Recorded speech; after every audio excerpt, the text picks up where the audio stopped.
Coming up on the Sports Desk, today we celebrate some special local athletes doing big things that extend beyond the South Bay sports world. We see it at the Sports Desk here all the time. Athletes making noise in town and punching their tickets to a college degree.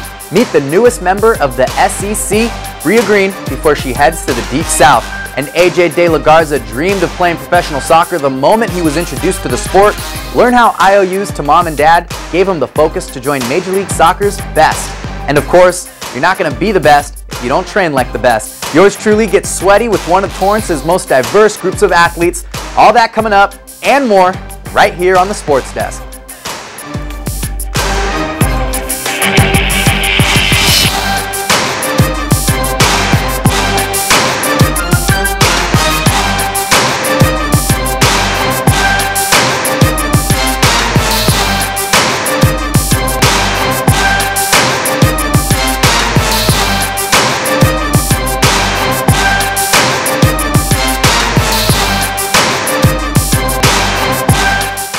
Hey there everybody, welcome to another week on the South Bay sports scene. With us right here on the Sports Desk, I'm Wan Hernandez.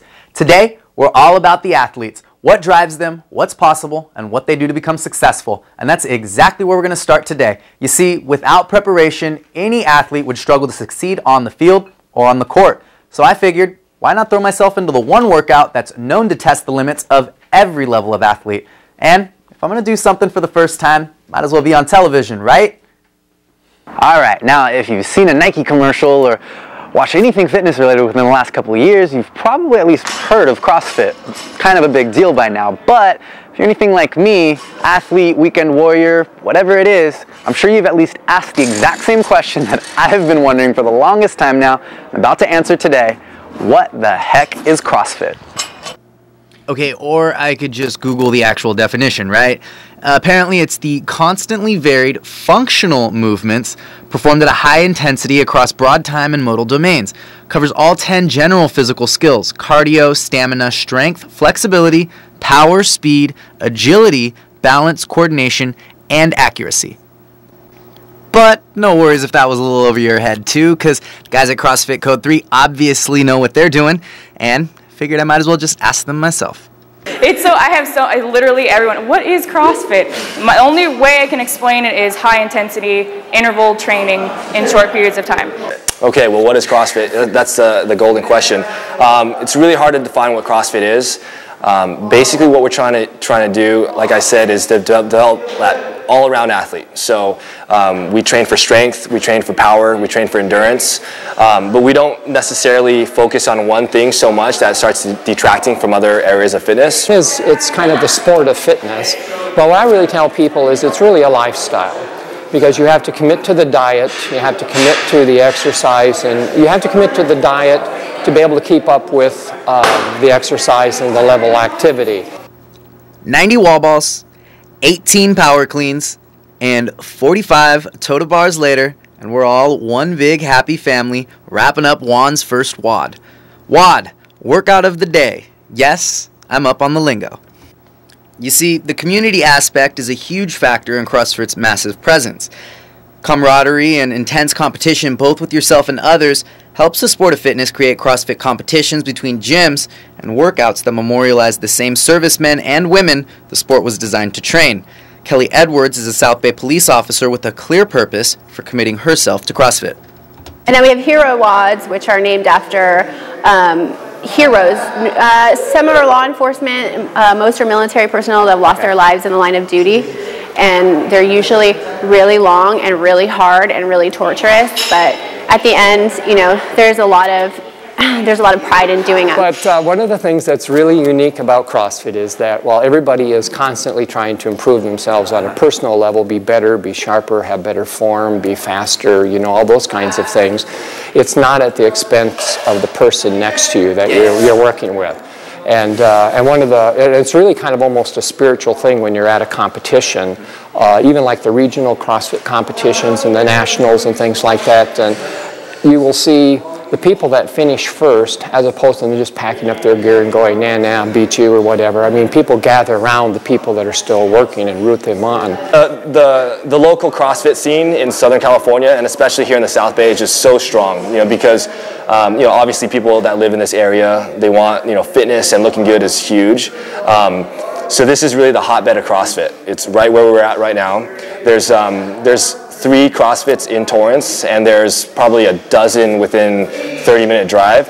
So yeah, we love it. Absolutely. Sounds like you guys can pretty much cover the weekend warrior, the athlete, the professional athlete. Right. Talk about what it could do for some of the kids here in the South Bay who are trying to get ready for next football season or whatever. You know, we do train a lot of local high school athletes here because, you know, the exercises that we're doing, they're borrowed from like high-level athletics. So we're doing exercises like the Olympic lifts, the snatch, and the clean and jerk. These are exercises that they're going to be doing, if they're not doing already, they're going to be doing in college. So if they start training and getting a head start here, using their off seasons to get in the best shape of their life, man, it's just going to take their game to the next level. And I have friends that have come in, and some of them have been like, holy crap, I'm never doing that again. I feel like I'm going to die. And then most of them love it. I feel like I'm going to die right now. I do. I just did my first ever workout, and I'm pretty, like, right before the camera was rolling, obviously I tried to bend over for a second. Knees completely gave out. Not happening. It's like waterboarding. You feel like you're going to die, but you're not, really. So it's like torture, but so it's fine. CrossFit, waterboarding, one of the two. It doesn't really matter. All right, so for anybody thinking that looked like a good time, thanks to CrossFit Code 3 for bringing us into their gym. Code 3 actually has a huge online presence, Instagram, Facebook. You can find them, or, of course, their website. It's a really tough one to remember, CrossFitCode3.com. Tons of information about the sport of fitness, as it's called, and I'm not going to lie, a lot of cool videos to watch there, too. Here in Torrance, there's actually 3 CrossFit gyms. See them all for yourself if you're interested. Daniel would be the first to tell you. They each offer their own unique community, so find the one you're most excited about and join the movement. All right, everybody, coming up after the break. So now you've seen one-way athletes train really for any sport. You can train in the off-season, improve your strength, stamina, speed, the whole drill. When we come back, we got a professional athlete who perfected his craft and earned himself a trip to the White House. Check it out after the break.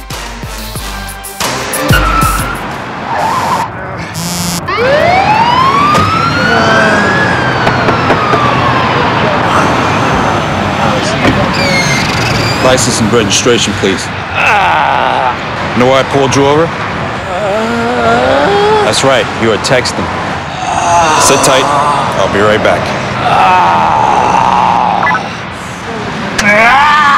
Zombies. When you drive and use your phone, you pay over a third less attention to the road.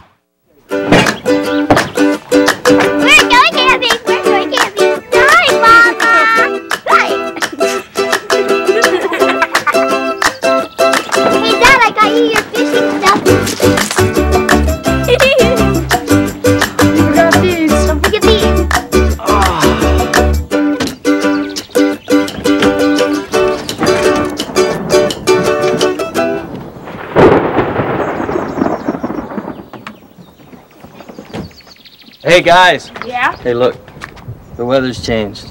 Looks like it's gonna be raining the whole weekend.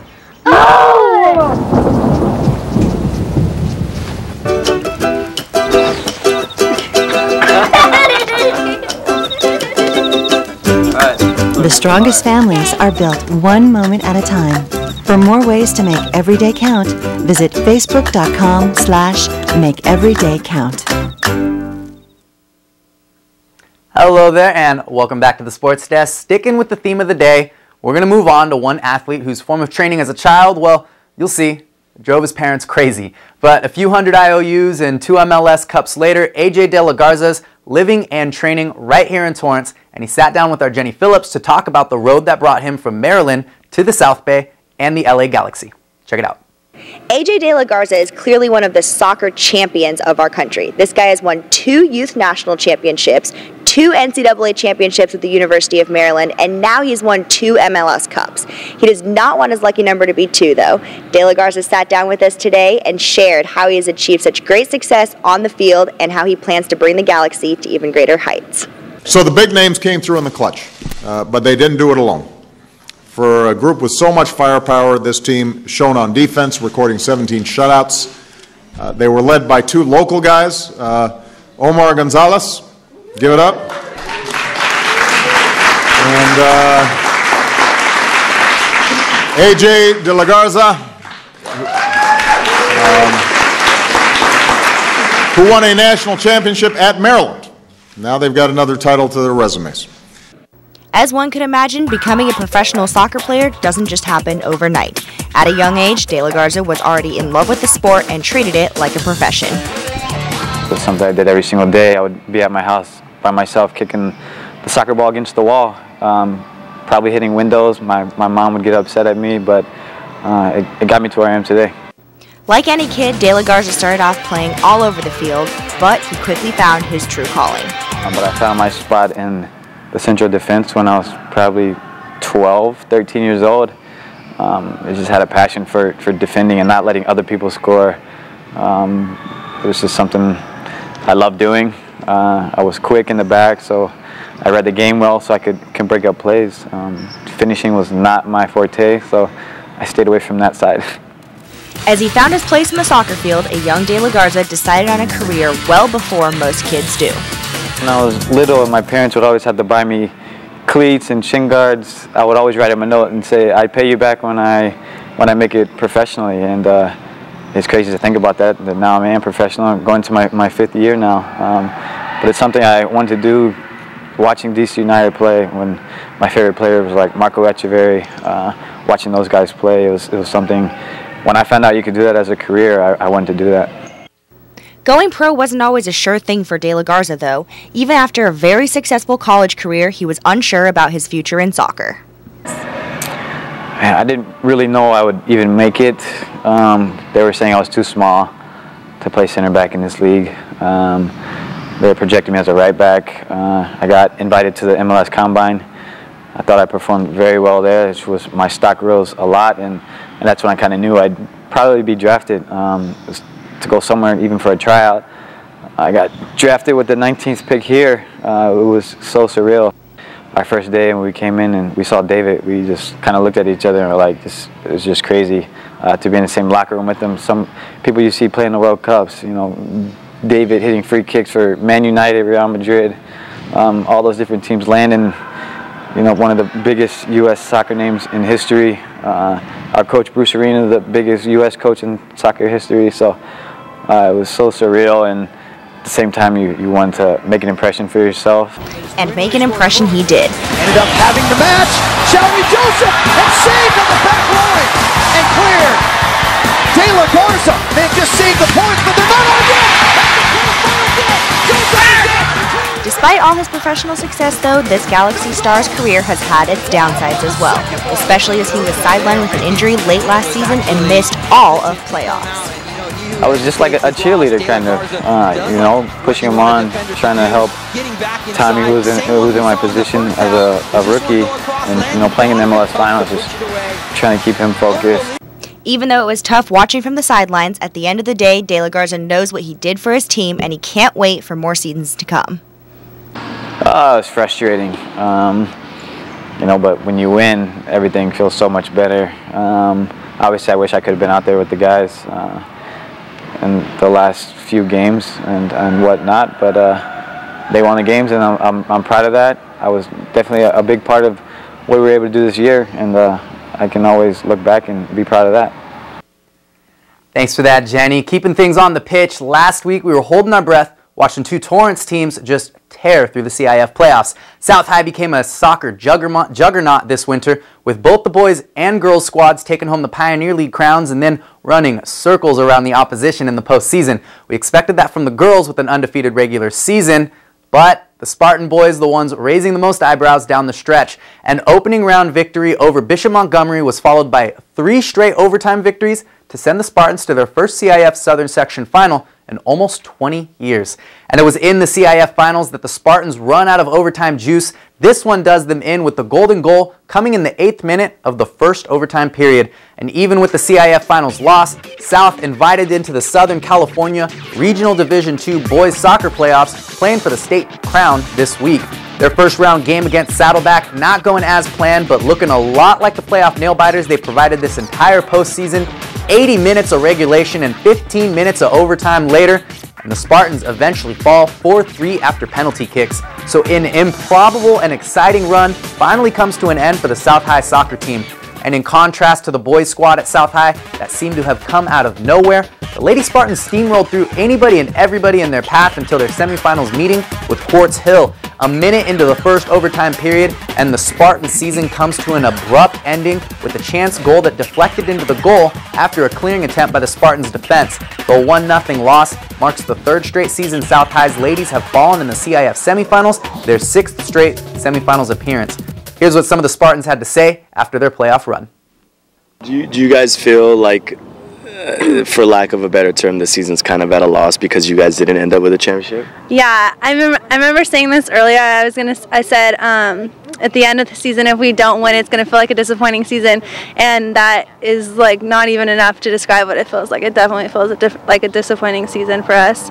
I don't know. I think we're all still shocked about it. Like, no one really believes that we lost. Like, even as soon as the ball went in, I was like, no, like, it's not over. Even as they were celebrating, like, I wasn't really crying yet. Everyone was crying, but I just kind of letting it sink in still right now.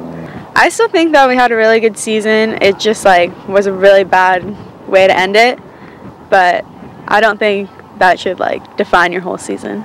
We had the opening kickoff and they stole it and went right down the field and got a corner kick, and although I mean the girls kind of seemed like it shouldn't have been a corner kick, and then just the kind of way that things unfolded, and now listening to the girls talk about it, it was obviously a very shock because it just kind of seemed like, really, did that just happen? But that's soccer for you. It always is we've won games where it was like, wow, did we win that game? And here's unfortunately a time where we've lost one and we'll sit back and oh well.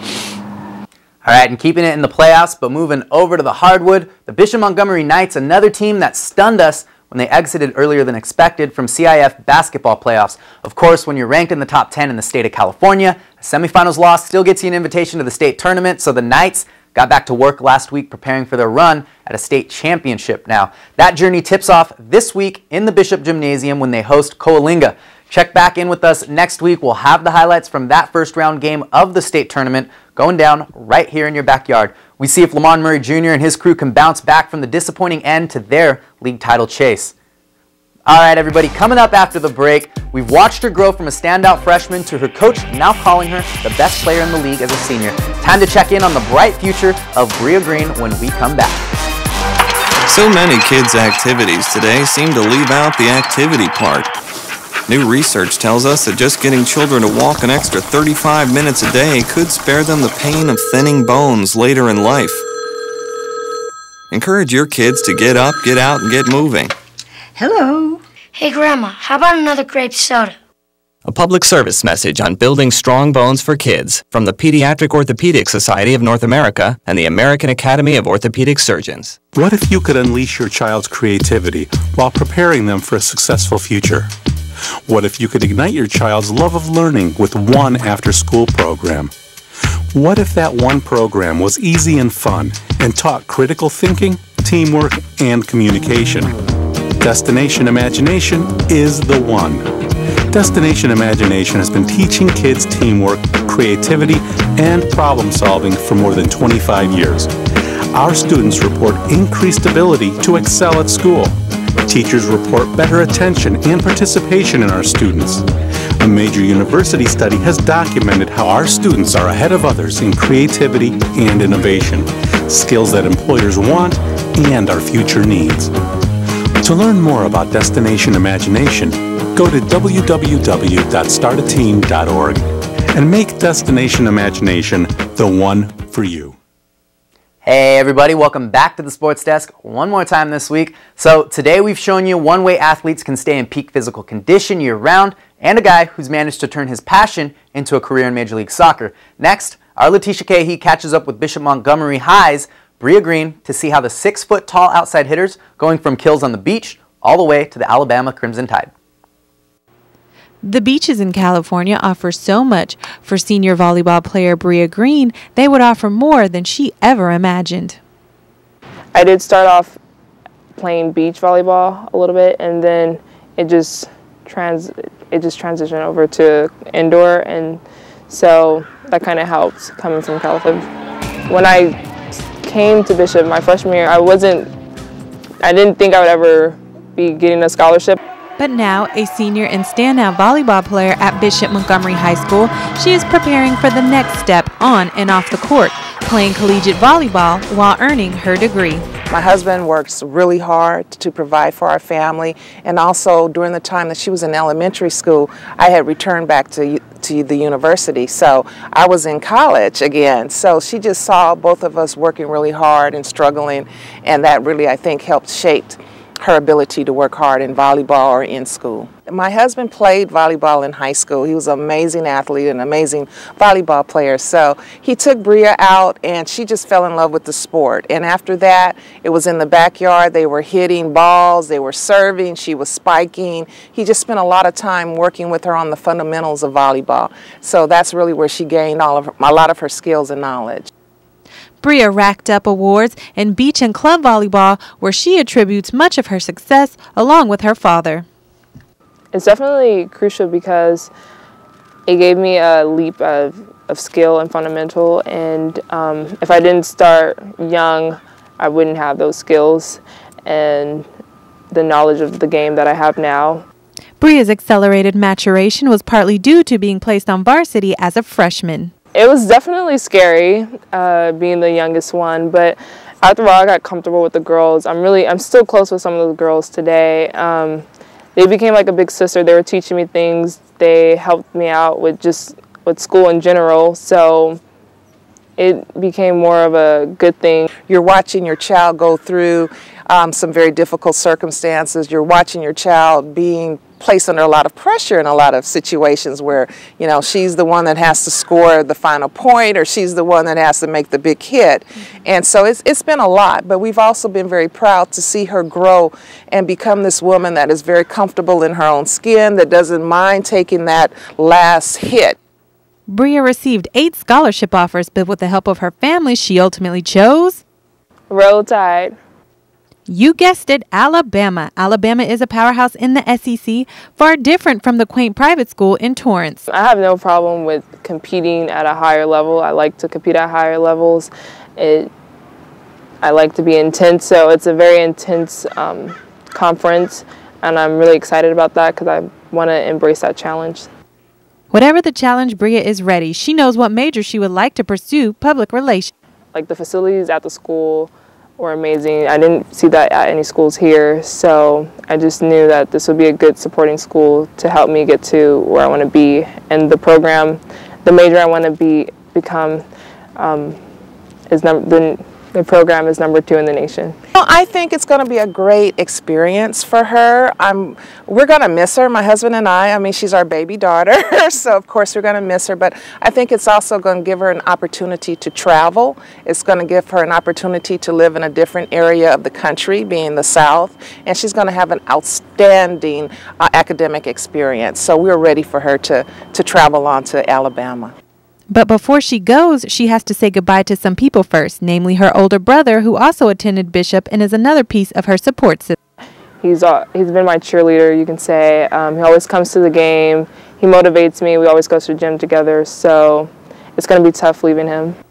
Alabama is in the South, where they are known for their Southern hospitality, so there will be plenty of people welcoming Bria with open arms, and that is something the Greens are taking relief in knowing. Well, my husband and I spoke with Ed Allen, who is the head coach, and we just fell in love with him. I mean, just the commitment he has, not only to the athletic part of the system, but to academics. And I mean, he's really, really into making sure that the girls are academically sound, that they graduate, that they have really good academic opportunities. So I think talking to Ed really gave us some comfort, and also the fact that we knew Ryan Wills. Ryan is the assistant coach there. He used to coach was an assistant coach at UCLA. Whatever path Bria ends up on, her main goal is giving back. Yeah, I would definitely like to come back to Bishop and coach. Just give them the knowledge I know of the game and pass it down to them. And I'm so very proud of her, and I always tell her I'm really proud of all of the things that she's accomplished on the court, but I'm prouder of the woman that she's going to become and the woman that she is. When you speak to people about Bria, they say she's a wonderful person, she's a humble person, she's never gotten into any trouble on campus at Bishop or anywhere else, and parents come up to me and they say, wow, she's such a wonderful young lady, and I think that's what her dad and I are most proud of.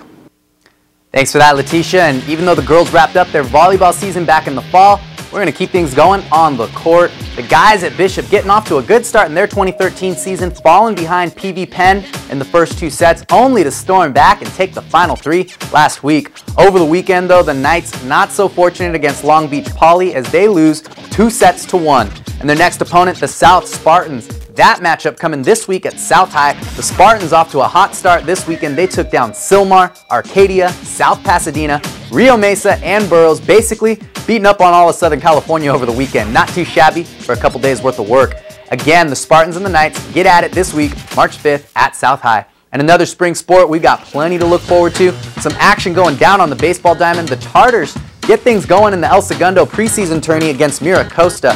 Torrance struggled to score runs in their first couple games of the year, losing 2-0 and 4-2, so they wait till the 6th against Costa to bring out the bats. Down 4-1, the Tartars find some pop at the plate. 12 plate appearances in the 6th, produces 7 runs, and the Tartars get themselves in the win column for 2013. South High, on the other hand, not having any trouble scoring runs. They beat Redondo 7-5, and the next day rout Narbonne 11-3. First 5 innings of that game, not the case. The Spartans finally break out in the 6th, coming from behind and putting up a huge crooked number, 10 runs in the 6th frame. So they won up the Torrance Tartars on the Rally Cap Mojo. But you know who's got them both? Joey Notch of West High. Notch showing the whole El Segundo tourney who's the man, going 4 for 4 with a double and 2 home runs. He scores 2 of his own and drives in 7 ribbies. All in a day's work as the Warriors stomped Pioneer 15-2 before turning around over the weekend and putting the hurt on Bellflower too. 7-2 in that one. Your West Warriors off to a solid start on the base paths this year.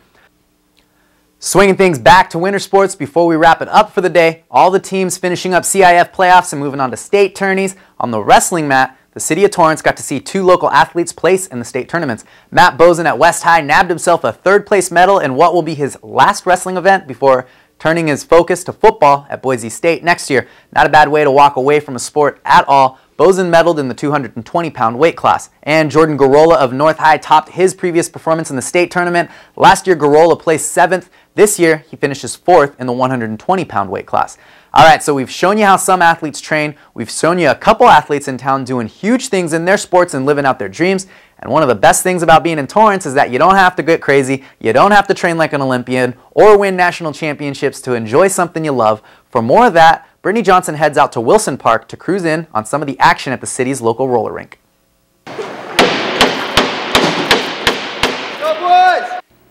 While the Kings struggled to defend their Stanley Cup title and make it back into the playoff race, there are hockey games here in Torrance that are a lot less stressful.